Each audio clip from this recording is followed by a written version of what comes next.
In December 2019, there was a cluster of pneumonia cases in China. Investigations found that it was caused by a previously unknown virus, now named the 2019 novel coronavirus. In this video, we'll take a quick look at what's currently known about the virus. Keep in mind that this is a new virus, and what's known about the virus now might change in the future. Coronaviruses are a large group of viruses. They consist of a core of genetic material surrounded by an envelope with protein spikes. This gives it the appearance of a crown. Crown in Latin is called corona, and that's how these viruses get their name. There are different types of coronaviruses that cause respiratory and sometimes gastrointestinal symptoms. Respiratory disease can range from the common cold to pneumonia, and in most people, the symptoms tend to be mild. However, there are some types of coronaviruses that can cause severe disease. These include the severe acute respiratory syndrome coronavirus, first identified in China in 2003, and the Middle East respiratory syndrome coronavirus that was first identified in Saudi Arabia in 2012. The 2019 novel coronavirus was first identified in China. It initially occurred in a group of people with pneumonia who'd been associated with a seafood and live animal market in the city of Wuhan. The disease has since spread from those who were sick to others, including family members and healthcare staff. There are many cases at present, and the disease has spread within China and also to a number of other countries. How is it transmitted? The exact dynamics of how the virus is transmitted is yet to be determined. In general, respiratory viruses are usually transmitted through droplets created when an infected person coughs or sneezes, or through something that has been contaminated with the virus. People most at risk. How does the disease present? Well, from what is known so far, there can be a number of symptoms ranging from mild to severe. There can be fever and respiratory symptoms such as cough and shortness of breath. In more severe cases, there's been pneumonia, kidney failure, and death.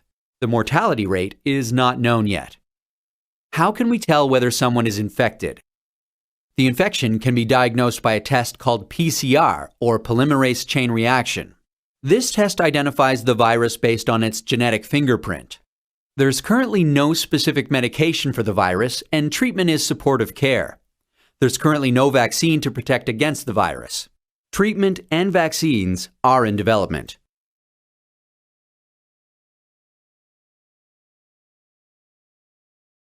Normally you hold about half a liter of fluid in your lungs.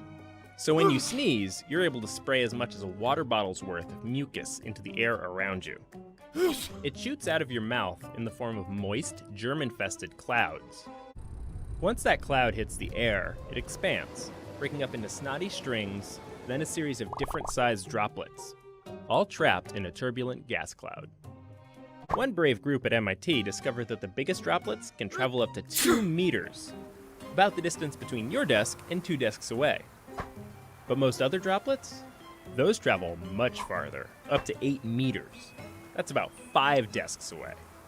Not only that, the germ-infested gas cloud is less dense than the air around it, so it rises upwards, right to where ventilation systems and other people's unsuspecting noses and mouths await. Even though these are relatively smaller droplets, they're probably still teeming with harmful pathogens, like the flu virus. Even worse, depending on the ventilation, they can spread through a room in just a few seconds, and remain suspended for up to 10 minutes. Now, if you happen to notice someone around you sneeze or cough, you can hold your breath as you move out of range. But during the flu season, that might not even be enough, because there are danger zones everywhere, especially on surfaces like desks, doorknobs, and steel handrails. It turns out the flu virus has been found to survive for 24 hours on a steel surface. And if you touch that surface and don't wash your hands before eating, you may have just gotten infected. So let's say you go into work sick with the flu one day, and you start to sneeze. Now, according to one study, you'll probably only infect 1 to 2 other people. You're clearly showing symptoms of the flu. However, it's going to take a few days for symptoms to show up in other people you've infected. So those poor souls unknowingly also come into work sick over the next few days. And they will potentially infect 1 to 2 more people. In an office of 100 desks, this could mean 10 or 15 sick people by the end of 2 weeks. That's over 10% of the office. And all of it started with just one sick person. You. All thanks to the germ-laden cloud you so generously shared. So the next time you're not feeling great and you're sneezing up a storm, just think about your poor coworkers and take a sick day for yourself and for them. Sneezing into the open hand. I'm predicting this is going to be kind of a horror show. A swig and a sniff later. That's one. Yeah. Oh, there's another one coming. For each style, they're going to unleash a sample of 3 sneezes. Oh, it looks horrible, doesn't it? I look like a vampire. Ah! Adam's face is a picture, but it's the canvas that tells the real story. I see spots up to 8 feet away, dude. Yeah, it did spread quite a lot, but there's a lot of markings here. So I'd say single hand, not so good. Yeah, not so good. Not so good, and then some. Even with his hand directly in front of the oncoming sneeze, Adam can't begin to contain the explosion. Now, I'm pretty clear that sneezing into your hand is meant as a courtesy to those around you to keep from spreading your germs onto them. And as far as I can see, it's quite effective at doing exactly the opposite. I noticed there's almost no red dye on me at all, and crap loads all around me.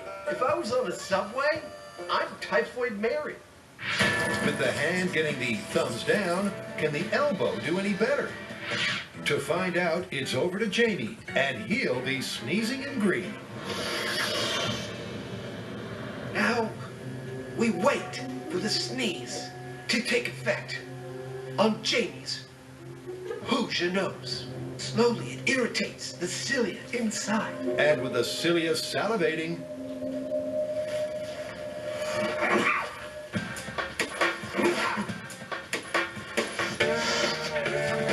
three sneezes later, and the results are very impressive.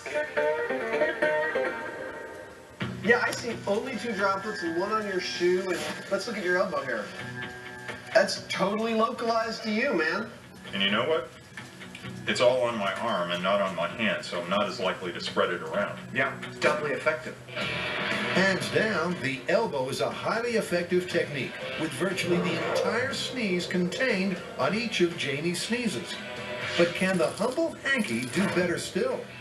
Well, it's back to Adam, and for this final test, he's sneezing in blue.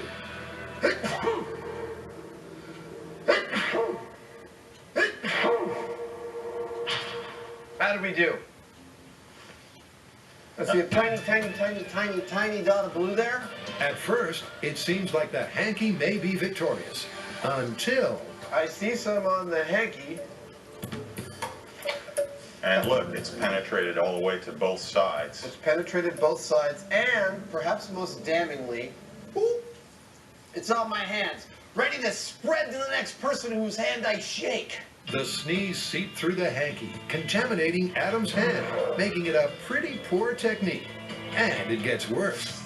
Let me make one more thing clear about this hanky I'm holding here. Imagine, achoo, you sneeze in it all day long. You keep on putting it in your pocket, pulling it back out, giving people change from your pocket, handing them your pen, handing them your phone, talking on your phone, spreading germs. Yeah, it's not just a Rorschach test, it's a petri dish.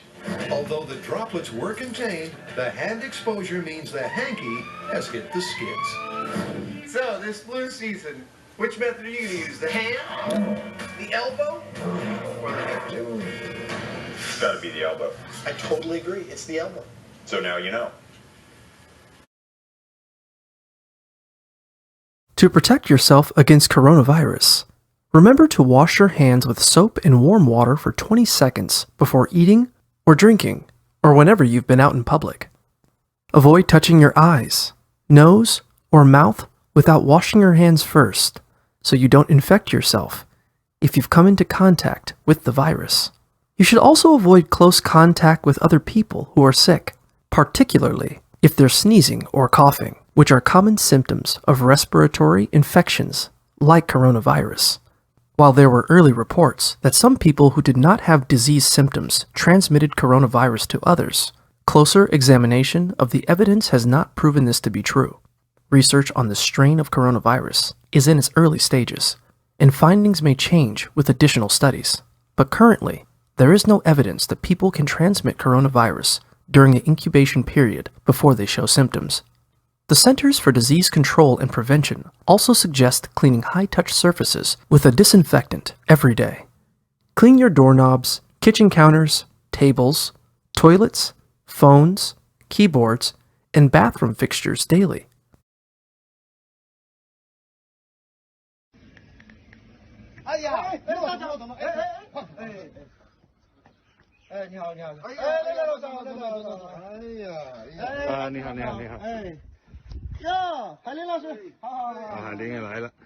Join me in welcoming Steve to the front of the room.